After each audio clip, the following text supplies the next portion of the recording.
The New York State Department of Transportation presents the DOT POD. And welcome in to this edition of the DOT POD. I'm Josh Eller. And I'm Anya Cardos. And we are delighted to have you joining us, and delighted to be joined today by a special guest. That is the Director of Policy Planning and Performance here at the Department of Transportation, and that is Deb Nelson. Deb, thanks so much for taking some time and sitting down with us. Well, it's my pleasure. Thanks for having me. Deb, can you kick it off here with us to just kind of tell everybody who you are, a little bit about your history here with DOT, and then we'll get a little bit into your interesting backstory. How's that? Sounds great. So I've been with DOT for just over about 32 years. I joined the department when I was pregnant with my first child, and I came into the agency, worked for 2 months, took 3 months off, and came back at 80% and found the balance of work-life balance in the Office of Environment. At the time, it was the Environmental Analysis Bureau. I worked there for 17 years and then moved up to operations, worked with executive management, and got all kinds of very exciting and interesting assignments. I actually went back to grad school 10 years ago. When my youngest son went off to college, I decided it was time for me to go off to college, and got my master's degree in regional planning, and then actually got to use that degree and went down as an assistant director to the New York Metropolitan Transportation Council, or NMTC. And then a year ago, got to come back here to Albany to be the head of the Office of Policy Planning and Performance. So let's talk about your background coming in, because your background's fascinating. And I think we can start out with your education, which is, I don't know if many people would have guessed that your background, your bachelor's degree is in forestry. It's in forestry. At UMass. and so, talk about how that impacts you now, obviously dealing with environmental type things like that. Obviously, that's a huge thing that's super important for you and in your journey here. Yeah, so it was interesting when I selected forestry. That was not my first major, by the way. I started out as a computer scientist. My dad wanted me to get a job that would actually pay. If it makes you feel better, Deb, I started out as a physics major and ended up in communication. So I got you. Yeah. I understand. Forestry was one of the few majors that actually existed for the environmental field. My husband actually was a wildlife biologist. That's what he went into. But I was more interested in ecology and the systems of the forest ecosystem. So I never really was a stumpy, so to speak.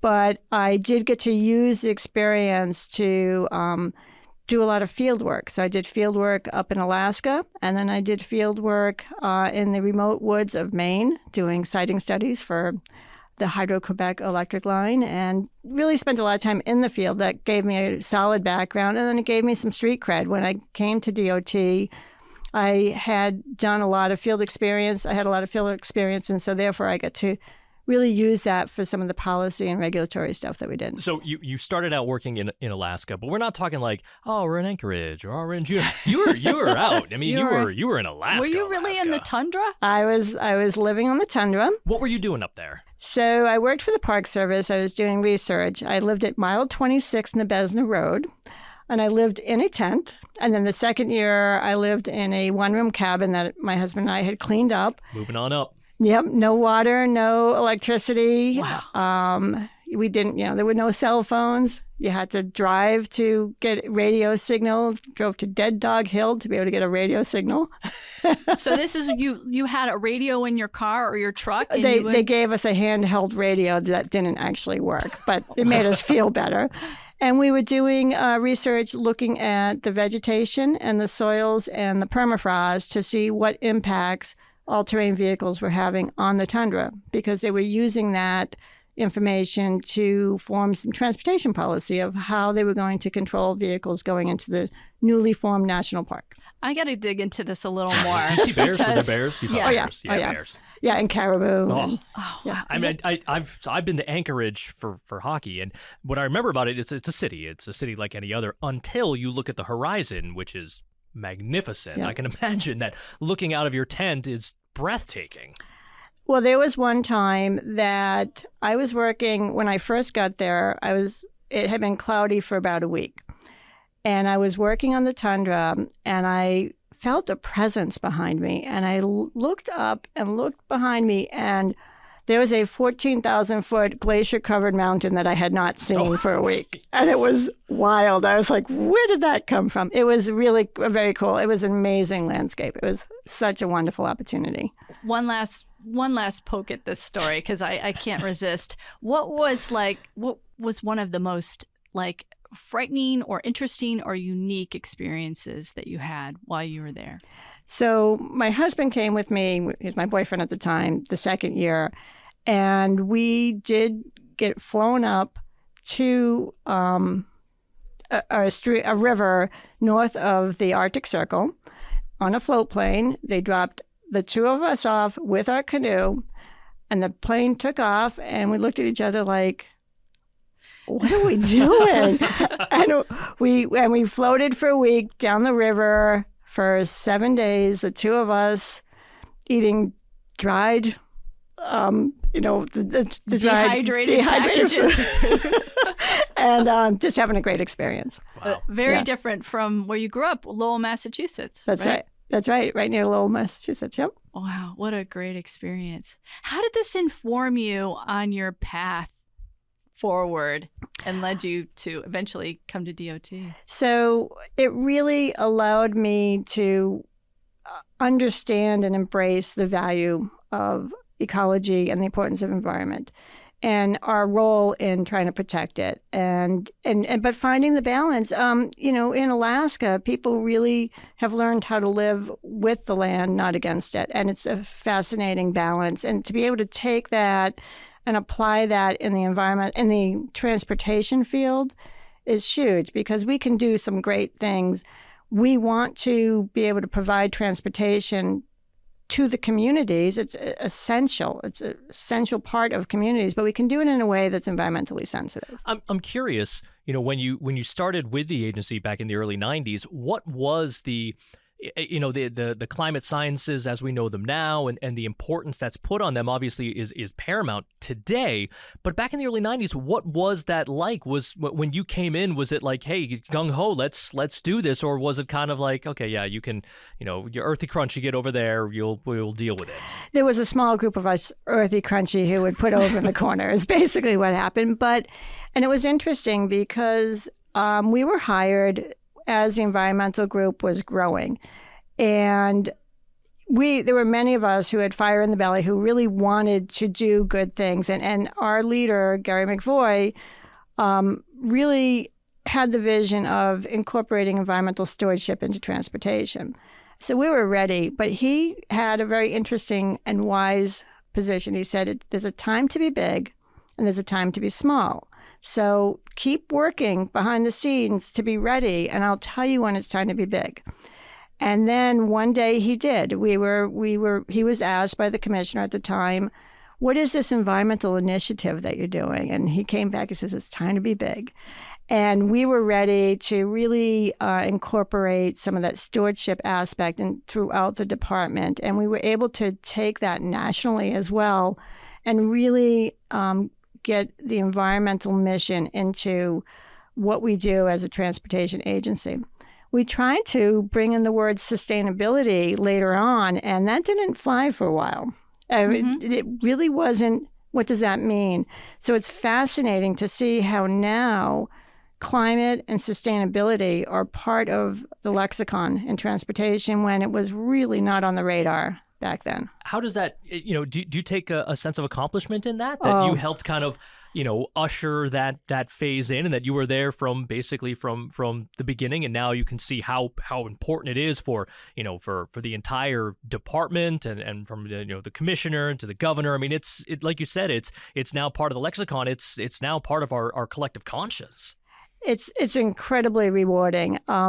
But I'm not done yet. We still have a lot to do. And what's very exciting is to be able to tell people, particularly young professionals, that we can make a change.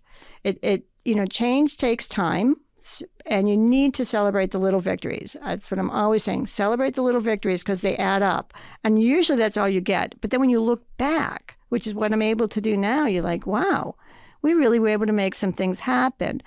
And like I said, I really feel we still have an opportunity to make things happen, which is why I'm pretty jazzed with this new position I've been in for the past year, because to be able to be here and talk about how we can incorporate sustainability into what we do. How do we address communities? How do we talk to people and do it in an equitable way? I mean, that's like really exciting. That's like real good stuff. Deb, can you talk a little bit about some of the initiatives that you and your team are working on right now and some of them that you've had your hand in recently? Sure. Well, it's funny. In policy and planning, we don't really work on projects per se, but we do come up with tools and plans and policies and even measures sometimes. And the idea is to make the projects better. For instance, right now we're working with a complete streets checklist. We have one, but we're updating it to try to make it so that we include opportunities for walking and biking and wheelchairs. We're really trying to focus on how to incorporate people, places, and the environment, how to do it better. We're also looking at an infrastructure vulnerability assessment.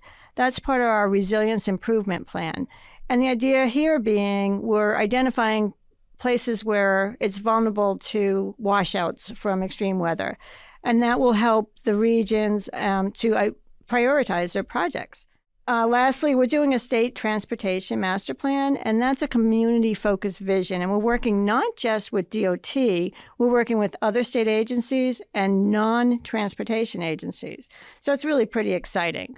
So it's really working together within the department, working with others to help them to not only consider people, places, and the environment, but also to do it early in the process in planning, because planning matters. If we do it early on, it'll be brought throughout the whole process. I'm interested because you talk about the fire in the belly that you have, and obviously you have these goals in mind, but at the same time, like you said, there has to be some give and take.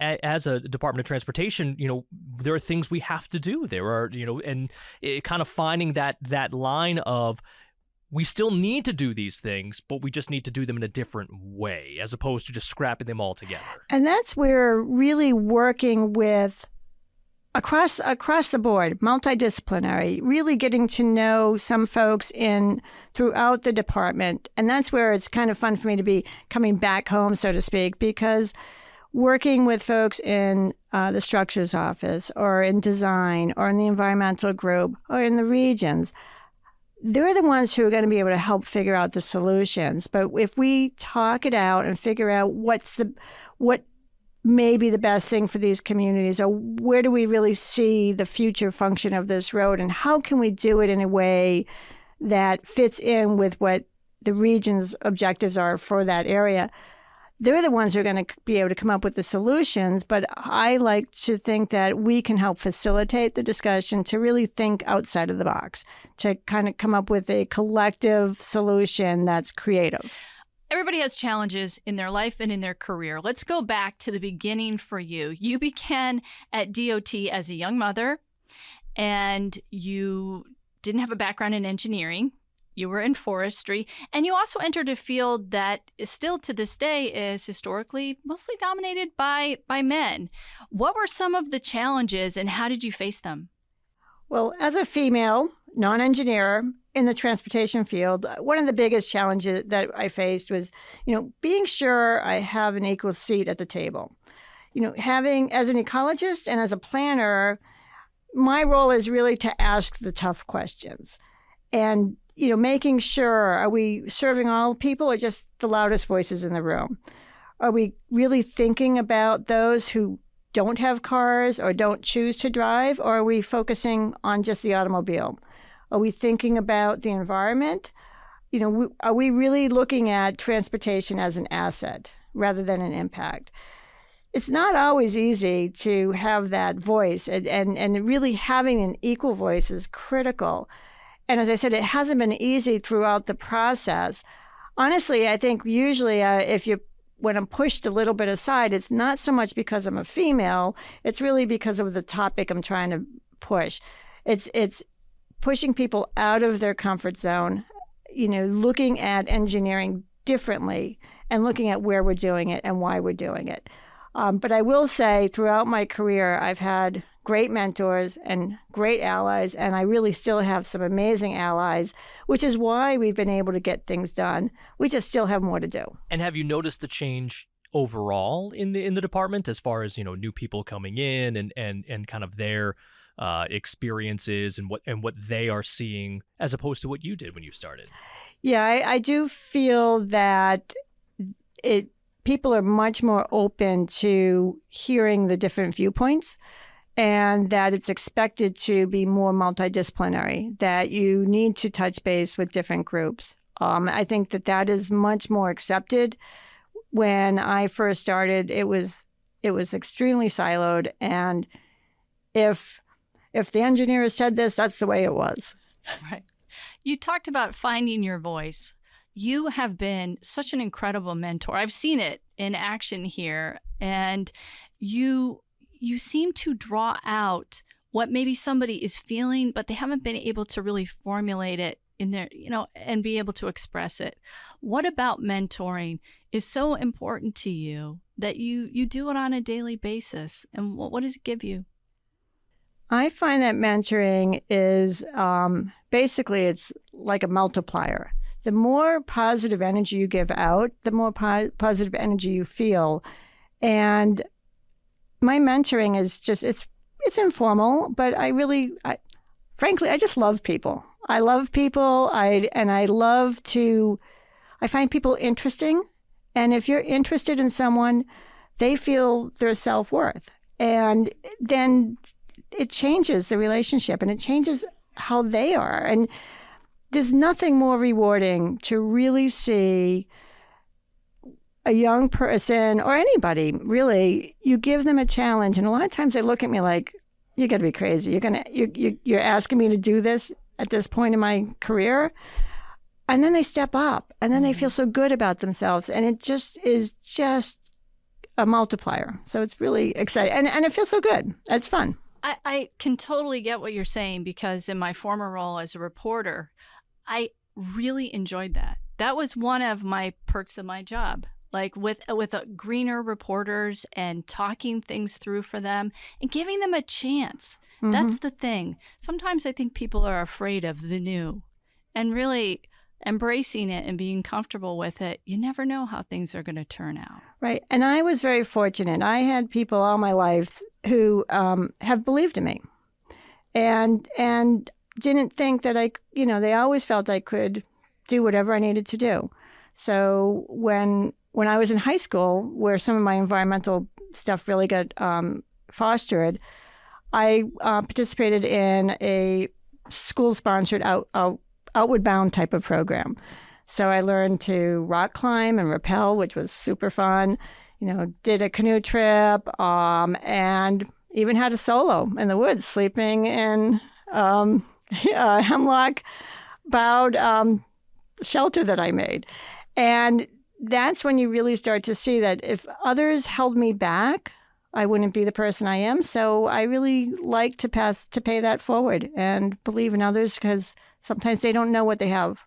So we would be remiss if we didn't bring up this. So for those who don't know, Deb and I have a very deep connection in that we both have had kids who play hockey, and hockey is a huge part of our lives. My son is 7. He just finished his first season playing mite hockey, and Deb, you had all your kids play hockey, and you yourself played hockey. We need to talk about this. For those of you who know Deb and does not know that she played hockey, it's awesome. And there are pictures. I don't have them, but there are pictures. I have seen them, and they're fantastic. See those. They are fantastic. But talk about that. I know that's it's always, whenever I walk in, Deb's like, "How's your weekend?" Because my weekend was filled with hockey. Yeah. Because that's how it goes. That's how it goes. But it's fantastic. Well, Josh, it's funny because when my son was your son's age and he was a mite, we had a parent-kid game.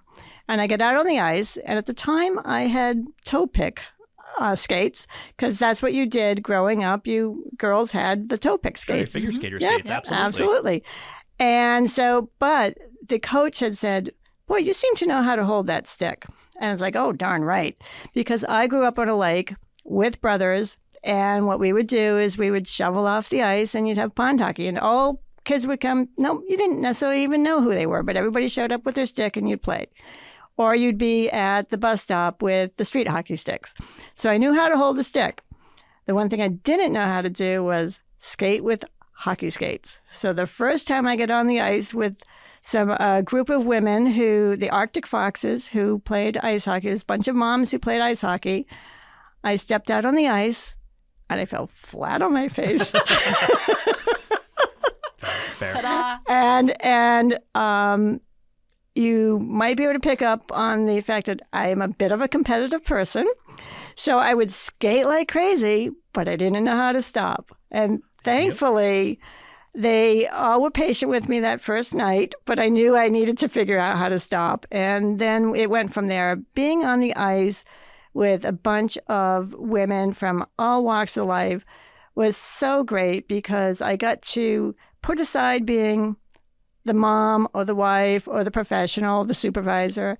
And it was also really good for my kids because they were young and they got to see mom as someone who has a life and gets to get out there and kick some butt.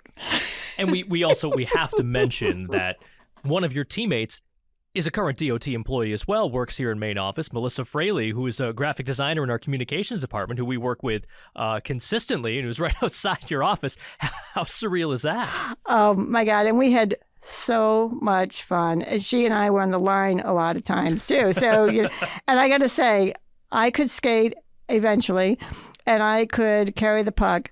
But Melissa could score. Yeah. I believe it. There we go. I haven't seen her skate, but I can believe it. And you got to travel and play different places? We went to Toronto. We went to Burlington. We even went down to Florida. Oh, how Outstanding. fun. It was a lot of fun. Outstanding. And who's your NHL team?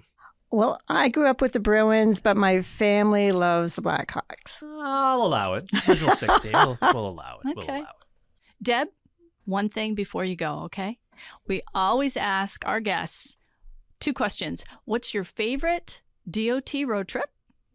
Yep, any highway really. It Okay. doesn't have to be a state roadway, but what's your favorite trip and your favorite road trip and song? So my favorite road trip, it's not really a DOT road trip. My Okay. favorite road trip was a cross-country trip that I took with my brother when I was bursting at the seams trying to say, what's the world like out there? So we took 6 weeks in a Honda Accord hatchback and a dome tent and our AAA maps and traveled across the country and saw the world. And it helped me to settle down a little bit because I was so restless. I was such a restless spirit. And I was able to focus again and get back to school. At the time, I was actually between schools. And so it allowed me to kind of get some of that restlessness out of me.